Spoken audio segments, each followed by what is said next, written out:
Hey scholars, today we're going to be learning all about the moon, and what you'll see for our I can statement is it says I can describe the moon's properties and its relationship to the earth. So we're going to be learning a little bit about what earth is, or what the moon is made of, what the moon's relationship with the earth is, and later on this week we'll talk about the different phases of the moon.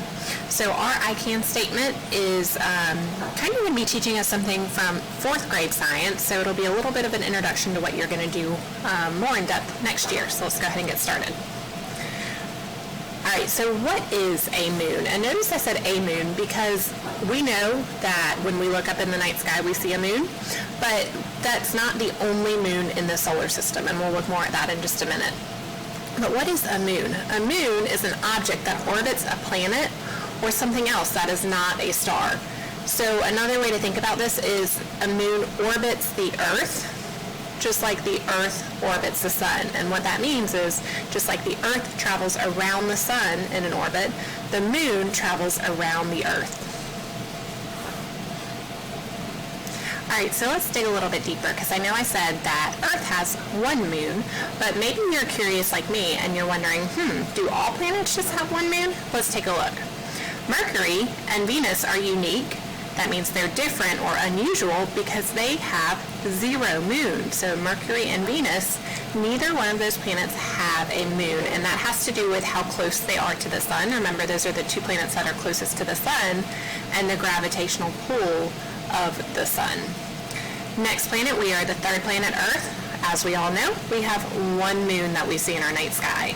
Even though sometimes it looks different, it's always the 1 moon. Mars has 2 moons, and here's where we start to get a little bit wild. Jupiter has 79 moons. Saturn has 62 moons. Uranus has 27 moons, and Neptune has 14 moons. So we are pretty unique in that we only have 1 moon.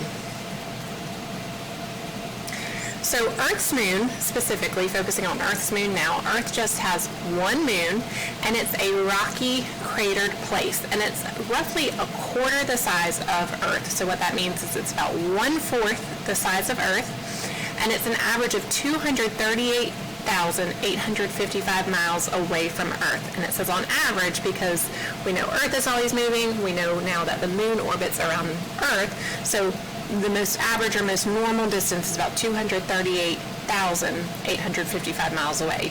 And we all know that the moon can be seen with the naked eye, meaning you don't have to have a telescope to see the moon in the night sky. You can just look outside and see it, as it traces its 27-day orbit around our planet.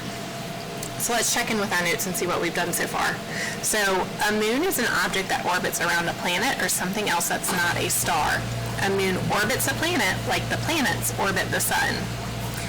Earth just has 1 moon, and its size, it is about a quarter, and notice it says a quarter written out using words. We can write that as a fraction to kind of connect with what you guys are doing with Mr. Marison. 1/4 is the same as saying 1/4 the size of Earth, and at an average of 238,855 miles away from Earth. Going down a little bit further, we just read that Earth has a rocky surface. So the moon is made mostly of rock. And we'll pause there in our notes for a second. So just like we said, what is our moon made out of? The moon is made mostly of rock. And now the surface has thousands of pits, and those pits are called craters. So in our notes, the surface has thousands of pits called craters. And you might be wondering, how did the moon get all of those craters on its surface? Let's find out. The surface has thousands of pits called craters, and the craters form when chunks of rock and metal called meteorites crash into the moon. These crashes have covered the moon's surface with rocks and dust. The moon also has plains made of lava that erupted from volcanoes billions of years ago.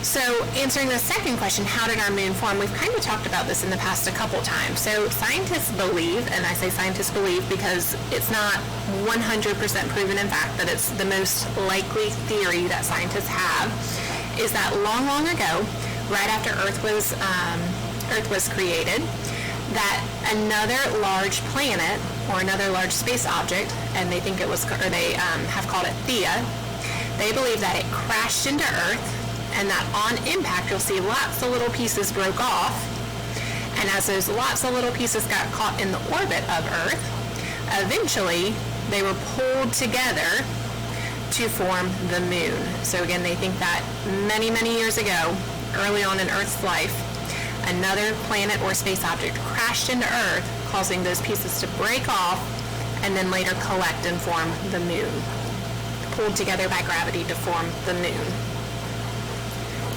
Whoops. All right, let's keep going. So as we're talking about kind of all about the moon, another common question is what makes the moon glow? Because when you look up in the night sky, it's dark all in the sky except for, we know the stars shine bright and also the moon shines bright. So a lot of the people think, oh, the moon is shining, the moon makes its own light, but this is false. So when you think about the night sky and you see the moon glowing in the dark sky, you need to remember that the moon is not creating its own light. That means the moon does not shine with its own light. It does not emit its own light. Instead, the moon reflects or bounces light that's coming from the sun. So even though it looks like the moon is shining like a flashlight, the moon is not creating its own light. Instead, it is simply reflecting light or bouncing off light that comes from the sun. So in our notes, we can add the moon does not create its own light. It simply reflects. And what that means is the light from the sun is shining onto the moon and it's bouncing off or reflecting back toward the earth, and it makes it look like the moon is lit, but really the light is coming from the sun. Now, just a little bit of an introduction to what we're doing later this week with moon phases is a lot of people think that the moon is always changing shape. And this is kind of true and kind of false, because yes, when you look in the night sky, the moon does look different each night. But the moon technically is not changing shape or getting bigger or getting smaller.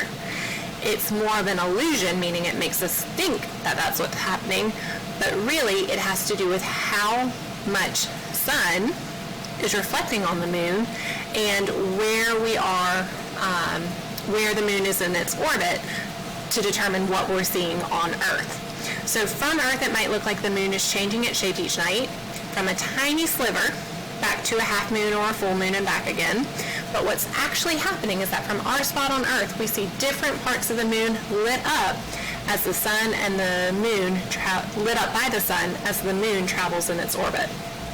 So as the moon, you'll see in our diagram here, there aren't really this many moons, but it's showing the moon in different locations as it revolves around the Earth. As the moon moves in its orbit, we see a different part of the moon lit up, and that's why it looks like different shapes in the night sky.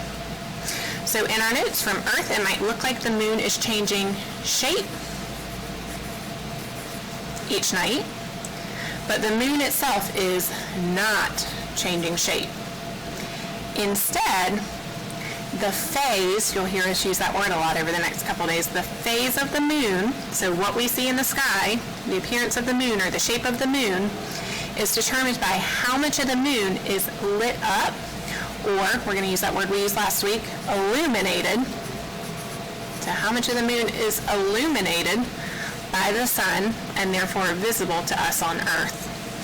And so as the moon orbits or circles the Earth, the phase changes. So as the moon goes around the Earth, we see different parts of the moon lit up or illuminated by the sun. And we'll talk much more in depth about that later this week when we learn about the different phases of the moon. So last but not least, how do we know all that we know about the moon? So even many, many thousands of years ago, early scientists would draw pictures of the moon to track its cycle. So the first scientists would draw pictures, noticing that each night the moon looked a little bit different. And over time, when they were collecting those pictures and observations, they were able to create calendars to kind of better understand the different phases of the moon and the moon cycle. Now today we have a little more advanced technology than just drawing pictures, but rather we can use telescopes as well as space travel. So for example, NASA's lunar orbiter has been circling the moon and sending back measurements since 2009. So we have a spacecraft in outer space that's sending us back information about the moon daily. We also know a lot about the moon because it's the only other place in outer space where humans have visited. And our first landing and walk on the moon took place July 20th, 1969, and that was with astronauts Neil Armstrong and Buzz Aldrin. They were the first people to set foot on the dusty surface of the moon. Since then, 10 other American astronauts have walked on the moon, and while they're there, they collect samples of lunar soil, rock, and it helps us to better understand what the moon's surface is like and a little bit better about our solar system. So we will continue learning about the moon here in our Nearpod. So when you're done with your notes, go ahead and press next.